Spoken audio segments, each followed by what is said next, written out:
तर नमस्कार मित्रांनो, पुन्हा एकदा आपण परतलेलो आहोत एका नवीन अशा भन्नाट अशा व्हिडिओमध्ये. मी तुमचा होस्ट प्रतीक बोड. तर आज आपण आलो आहोत दादरमध्ये. तर दादरमध्ये आपण आता चौपाटीवर आलो आहोत. तर बघूया चौपाटीवर काय काय नजारे आहेत तुम्हाला दाखवण्याचा प्रयत्न करणार आहे. आणि जर तुम्हाला व्हिडिओ आवडल्यास तर नक्कीच या व्हिडिओला लाईक शेअर करा. आपण मागच्या व्हिडिओ बघितलं की मी कोकणामध्ये गेलो होतो आणि कोकणामध्ये आपण पाहिलं की मी मासे पकडायच्या टाईप्स बघितलं, म्हणजे प्रकार सांगितले किती प्रकार आहेत आमच्या कोकणामध्ये. तर आता आपण दादरमध्ये बघूया काय काय आहे ते. म्हणजे आता इकडे मासे पकडायचे ना आपल्याला, जर म्हणाले इकडे पण मासे पकडायचे आहेत तर तुम्हाला दाखवणार आहे इकडे नजारे काय काय आहेत. तर चला जाऊया पाहण्यासाठी.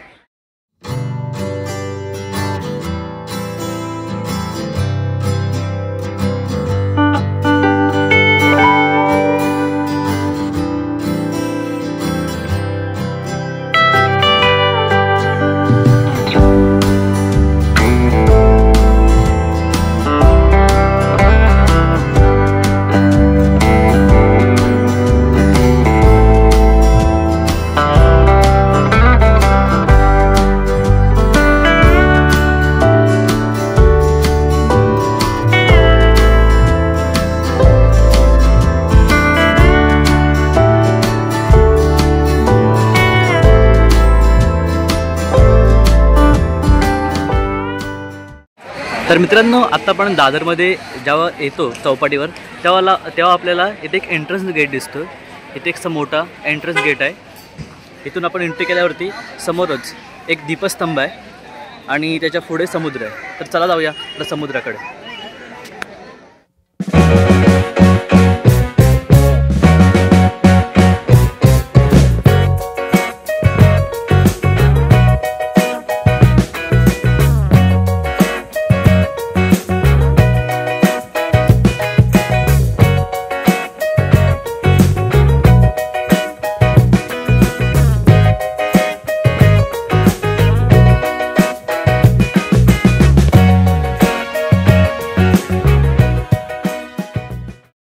चौपाटीच्या अगोदरच आपल्याला जो मेन गेट आहे त्याच्या अगोदर उजव्या बाजूला एक गार्डन आहे. त्या गार्डनमध्ये आता आपण जाऊया, बघूया गार्डनमध्ये काय काय पाहण्यासारखं आहे.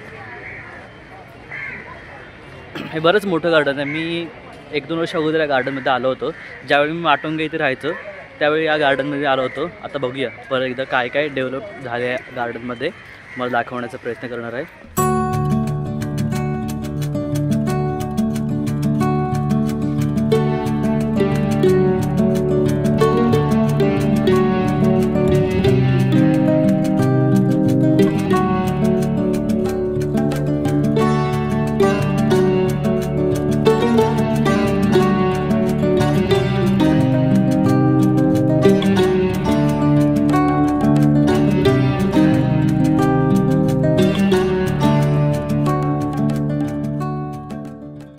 तर मित्रांनो, आपण जेव्हा दादर चौपाटीवर येतो तेव्हा आपल्याला इथे एक दीपस्तंभ दिसतंय. हे बघा, हे दीपस्तंभ आहे आणि इथे एक दीपस्तंभाच्या जवळ दाखवतो. इथे एक जळती मशाल दिसते आपल्याला. हे बघा, जळती मशाल.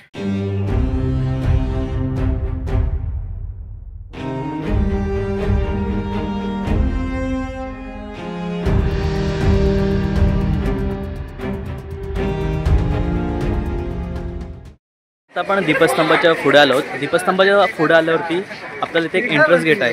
ते थोडंसं गार्डन टाईप आहे आणि मस्त व्ह्यू दिसते पूर्ण. मी तुम्हाला दाखवणार आहे.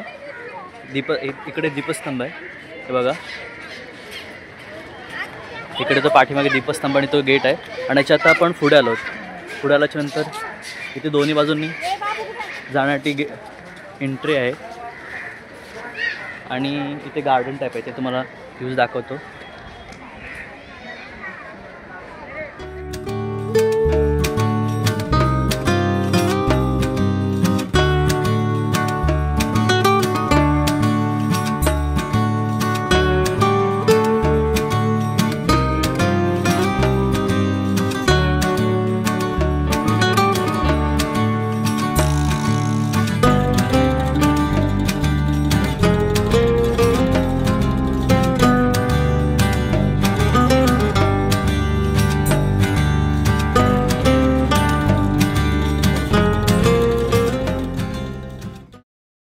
व्ह्यूज पॉईंटवरचे काही व्ह्यूज कॅप्चर केले आहेत. आता आपण पुढे जाणार आहोत, तर चला जाऊया पुढे.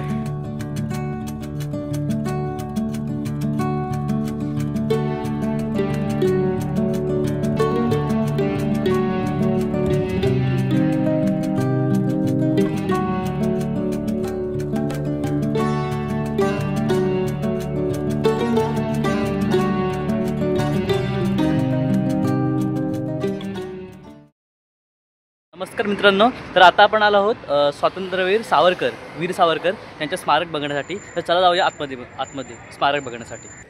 तर मित्रांनो, स्वातंत्र्यवीर विनायक दामोदर सावरकर यांचा जन्म 28 मे 1883ला नाशिक जवळच्या भगूर येथे झाला.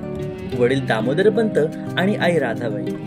वीर विनायकाचे ज्येष्ठ बंधू गणेश दामोदर अर्थात बाबाराव सावरकर, बहिणी मैनाबाई, धाकटे बंधू नारायण दामोदर अर्थात बाळ सावरकर.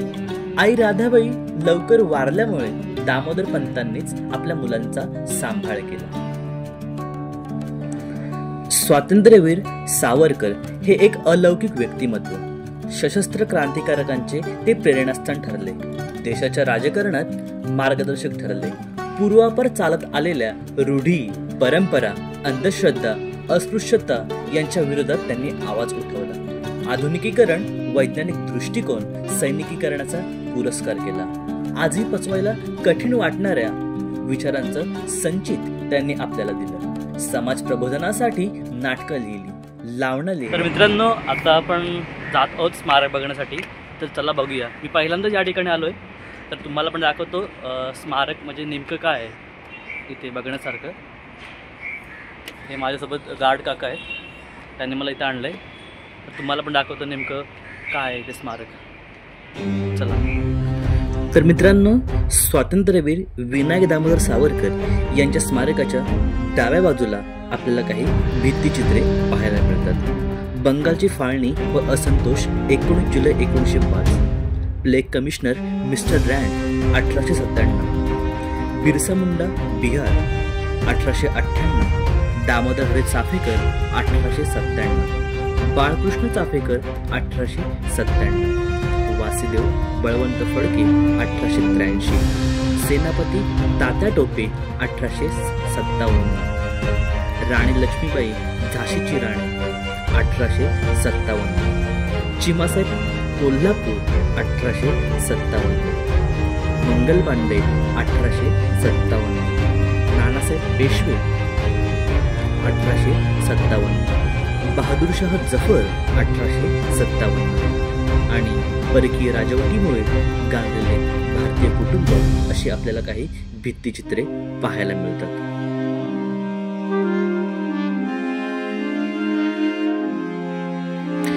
त्याचबरोबरच छत्रपती शिवाजी महाराज आणि त्यांचे काही मावळे यांची भित्तिचित्रे देखील आपल्याला पाहायला मिळतात.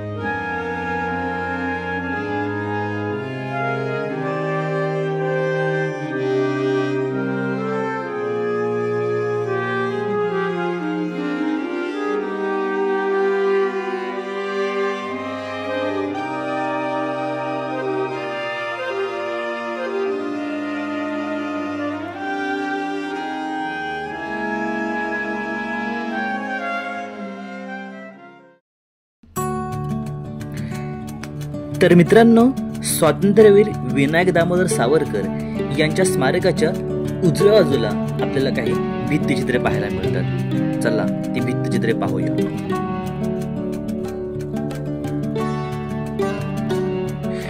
देशाच्या स्वातंत्र्यासाठी सर्वस्वाची आहुती देणाऱ्या स्वातंत्र्य सैनिकांची यादी विनायक दामोदर सावरकर या नावाशिवाय पूर्ण होऊ शकत नाही. स्वातंत्र्यवीर सावरकरांनी विद्यार्थी दशेतच असतानाच देशसेवेची शपथ घेतली.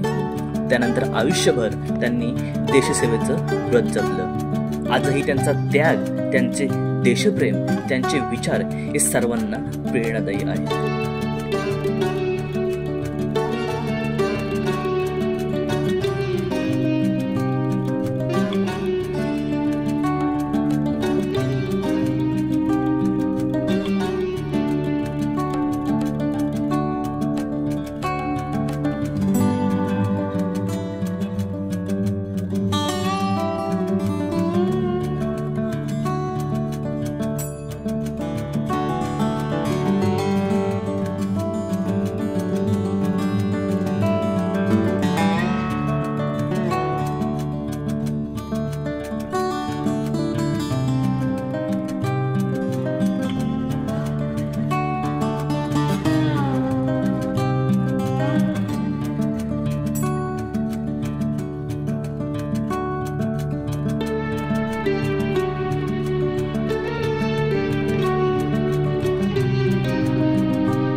मित्रांनो, 1908 साली मॉर्ली मिंटो सुधारणा विरोधात स्वातंत्र्यवीर विनायक दामोदर सावरकरांनी सशस्त्र उठाव केला होता। या प्रकरणी ब्रिटिशांनी सावरकरांवर गुन्ह्याचा कट रचल्याचा आरोप ठेवला। या प्रकरणी त्यांना लंडनमध्ये अटक झाली। इंग्रजांनी त्यांना मार्च महिन्यात अटक केली। 1 जुलै 1910 रोजी सावरकरांना मोरिया बोटीतून भारतात पाठवण्यात आले। त्यावेळी इंग्रजांच्या तावडीतून कसे निसटायचे हा एकच विचार त्यांच्या डोक्यात होता। आपल्याला बोटीतून पाठवण्यात येईल याची पूर्ण कल्पना त्यांना होती।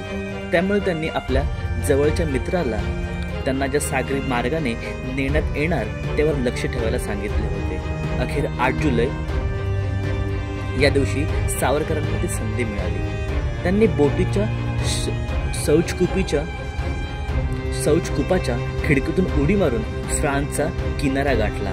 त्या एवढ्याशा खिडकीतून निसटताना सावरकरांच्या शरीरावर अनेक ओरखडे उठले, खरचटले, हो जखमा झाल्या, पण स्वातंत्र्य प्राप्तीच्या लक्ष्यासमोर त्यांनी कसलीही पर्वा केली नाही। अथांग सागर पोहून त्यांनी किनारा गाठला, पण किनाऱ्यावर फ्रान्स पोलिसांनी पुन्हा त्यांना अटक केली।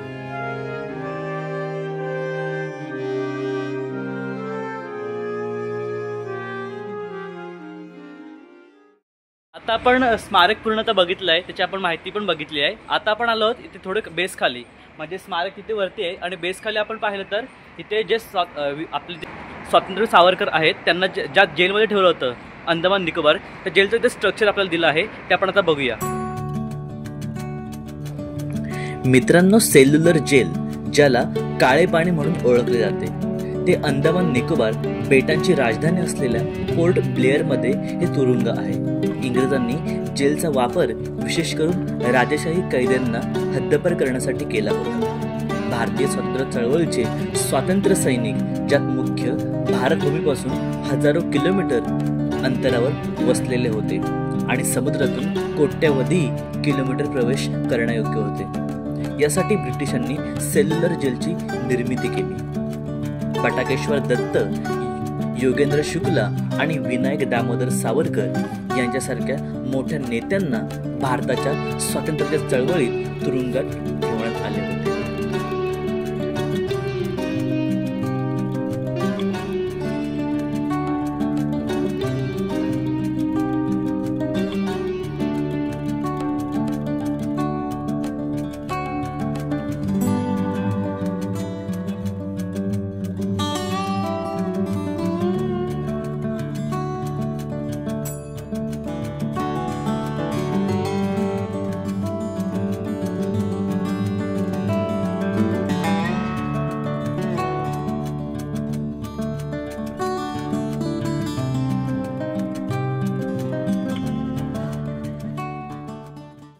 मित्रांनो, आता आपण पूर्णपणे स्वातंत्र्यवीर विनायक दामोदर सावरकर यांचं जे स्मारक आहे ते पूर्णपणे एक्सप्लोर केलं आहे।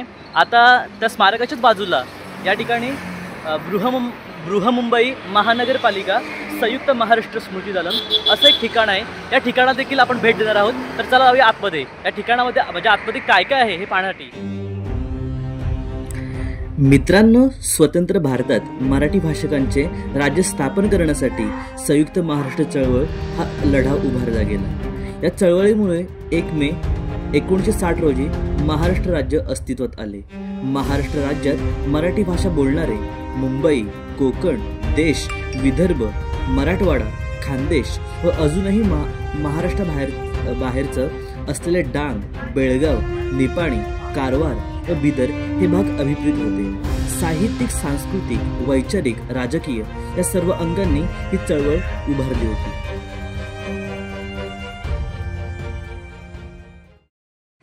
तर मित्रांनो, आता आपण या जे संयुक्त महाराष्ट्र आहे याच्या आतमध्ये आपण आलो आहोत। तर बघूया आता आतमध्ये काय काय आहे। तर इथे लिहिलंय, जय महाराष्ट्र, संयुक्त महाराष्ट्राच्या गाना, गाऊ उंचावणी माना, घेऊ तानावर ताना, भाषेचा थाट मराठी, अहिराणी कोकणी घाटी, शब्दोच्चाराची खोटी, शत्रूला वाटे धास्ती, ज्ञानेशापासून भिल्ल वारली, घेई नित नवरसना, घेई नीत नवरसना। खूप चांगल्या प्रकारे इथे एक गाणं लिहिलं आहे थोडक्यामध्ये. आपण या संयुक्त महाराष्ट्र याच्यामध्ये आतमध्ये आलो आहोत आणि इथेच आपल्याला ज्या आपण आतमध्ये शिरतो त्याच्याच उजव्या बाजूला इथे आपले महाराष्ट्रातील अनेक संत होऊन गेले त्यांची काही स्मारकं आपल्याला इथे दिसत आहेत. हे बघा, इथे आपल्याला स्मारकं त्यांची दिसत आहेत.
तर मित्रांनो, मी तुम्हाला एक विनवणी करतो की तुम्ही या ठिकाणी जरूर भेट द्या.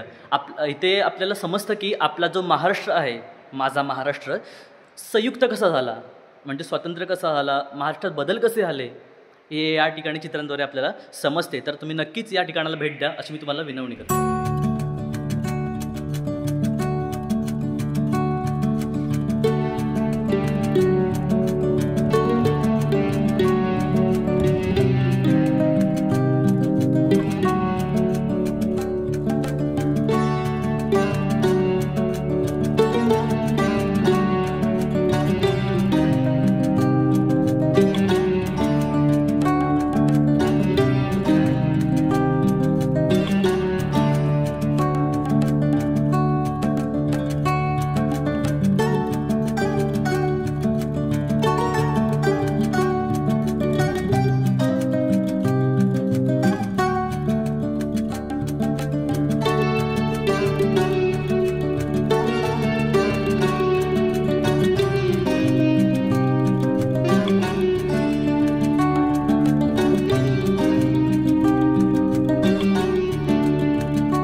मित्रांनो, आपल्याकडे आता वेळ खूप कमी आहे, त्यामुळे आपण पटकनच हे तुम्हाला जिथे जे चित्र आहेत, जे इथे भिंतीचित्र चिपकवलेलं आहे ते तुम्हाला दाखवण्याचा प्रयत्न करतो.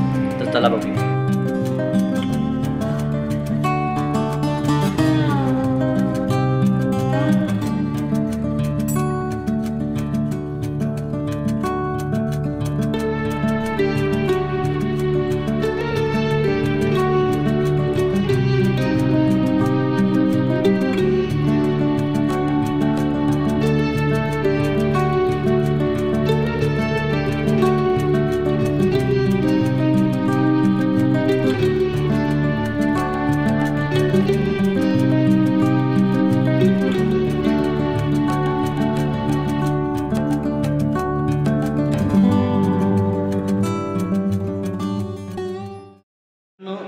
आपण आता ग्राउंड फ्लोर पूर्णपणे एक्सप्लोर केलेला आहे. आता आपण पहिल्या माळ्यावरती जात आहोत. तर बघूया पहिल्या माळ्यावरती काय काय दिलं आहे आपल्याला. तर चला जाऊया पहिल्या माळ्यावरती. एक शिवशिल्प दिलं आहे, मुंबईमधले शिवशिल्प आहे. त्यानंतर इथे महेश मूर्ती असं एक शिल्प दिलं आहे. त्यानंतर मग आपला महाराष्ट्र असा एक लेख दिलेला आहे.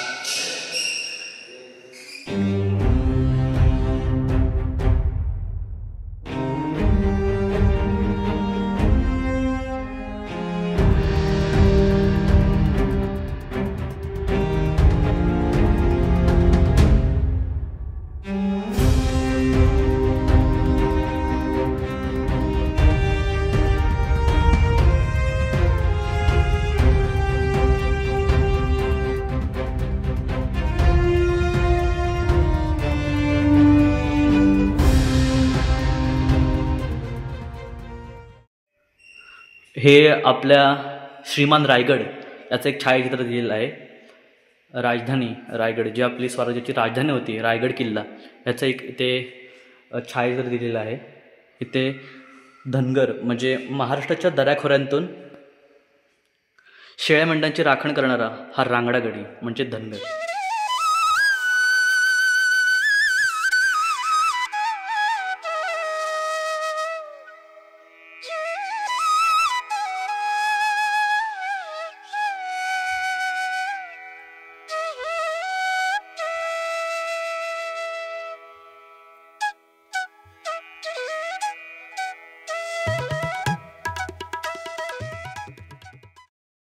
मित्रांनो, इथे आपल्याला महात्मा ज्योतिबा फुले मंडई कारफड मार्केट मुंबई येथील या ऐतिहासिक इमारतीच्या दर्शनी भागावरील शिल्प आहे. आपल्याला जे शिल्प दिसतंय ते दर्शनी भागावरील शिल्प आहे. नंतर आपल्याला पुढे आल्यावरती वेरूळ लेणी, कैलास पर्वतावर शिवपार्वती व पर्वत हलवण्याचा रावण प्रयत्न करीत आहे. या शिल्पातून आपल्याला हे दिसत आहे.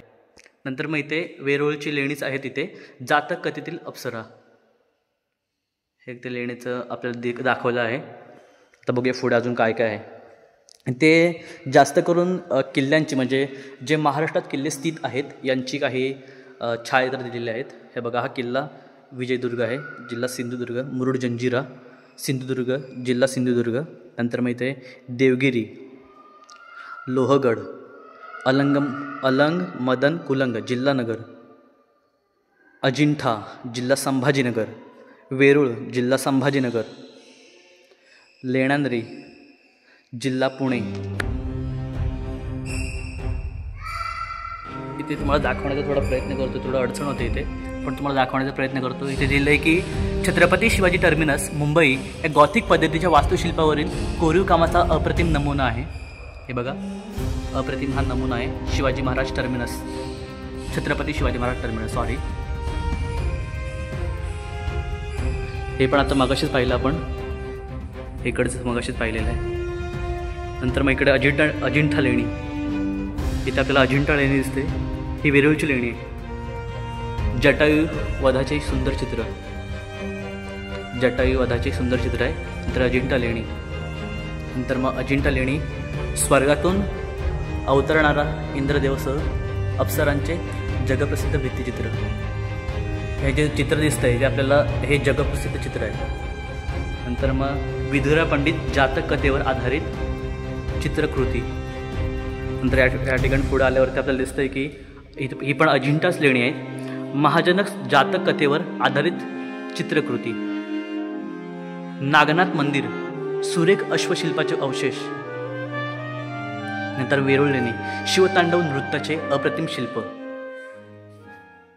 मित्रांनो, आपण आता फायनली जो खालचा ग्राउंड फ्लोअर एक्सप्लोर पूर्ण केलेला आहे, वरचा फर्स्ट फ्लोअर देखील एक्सप्लोर केलेला आहे. आता आपण निघूया.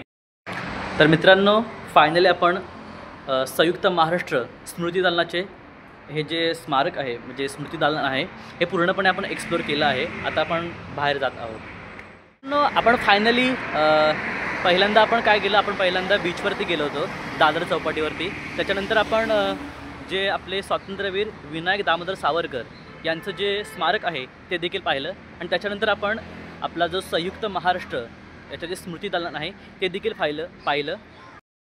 जय जय महाराष्ट्र माझा, गरजा महाराष्ट्र माझा. जय जय महाराष्ट्र माझा, गरजा महाराष्ट्र माझा.